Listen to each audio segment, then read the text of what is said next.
የትላንቷን የዛሬዋን እና የነገዋን ዱባይ ከአንድ ቦታ የሚያዩበት ዱባይ ፍሬም። ጤና ይስጥልኝ።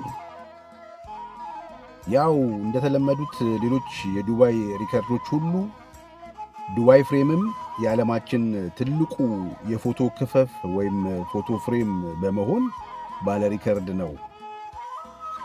150 ሜትር ቁመት 95 ሜትር በሆነ ርዝመት የተሰራው ይህ ፍሬም የ50 ፎቅ ያህል ቁመት ይዟል። በነገራችን ላይ ይሄ 150 በ95 ሬሾ የውበትና የተፈጥሮ ምስጢር የሆነውን ጎልደን ሬሾ እንዲህ ተደርጎ የተቀመረ ምጣኔ ነው ተብሏል። ይህ እስከ 230 ሚሊዮን ድርሃም እንደወጣበት የሚገመተው ዱባይ ፍሬም የውጭ ሽፋኑ 15000 ካሬ ሜትር በሚሸፍን ወርቃማ ብረት ስቴንለስ ስቲል የተለበጠ ሲሆን በጠቅላላው እስከ 23000 ቶን ይመዝናል።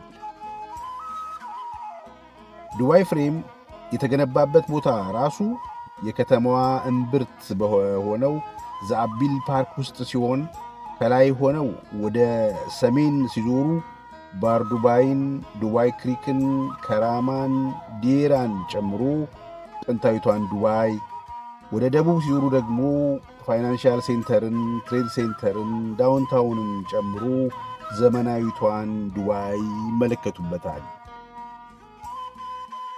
ወደ ፍሬሙ ሲገቡ በሜዛናይን ፍሎር ላይ የጥንቷን ዱባይ የሚያሳይ ድንቅ ሙዚየም ይገኛል። ይህ ሙዚየም በማየት ብቻ ሳይሆን በአምስቱም የስሜት ሕዋሳታችን ጥንታዊቷን ዱባይ እንድናውቃት ኤክስፒሪየንስ እንድናደርጋት ተደርጎ የተዘጋጀ ነው። ጉብኝታችንን ጨርሰን ስንወጣ ደግሞ መጪዋን ዱባይ የሚያሳይ በኤአይና በተለያየ ቴክኖሎጂ የታጀበ ዘመናዊ ሙዚየም ያስጎበኘናል። የዛሬውን ዱባይ ለማየት ግን ፈጣኑንና ዙሪያውን በመስታወት በተሠራው አሳንሰር ተጭነን በ75 ሰከንዶች የፍሬሙ ጫፍ አናት ላይ እንደርሳለን።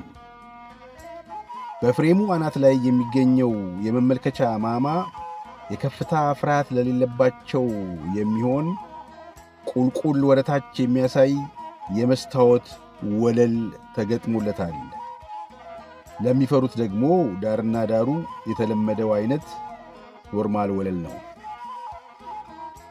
በነገራችን ላይ ከማማው ላይ ሆነው ጥንታዊቷንና ዘመናዊቷን ዱባይ ብቻ ሳይሆን አየሩ ግልጥልጥ ባለባቸው ቀናት ጎረቤታችንን ሻርጃን እንዲሁም ባህሩ ማዶ የሀገረ ኢራንን ዳርቻዎች ማየት እንችላለን።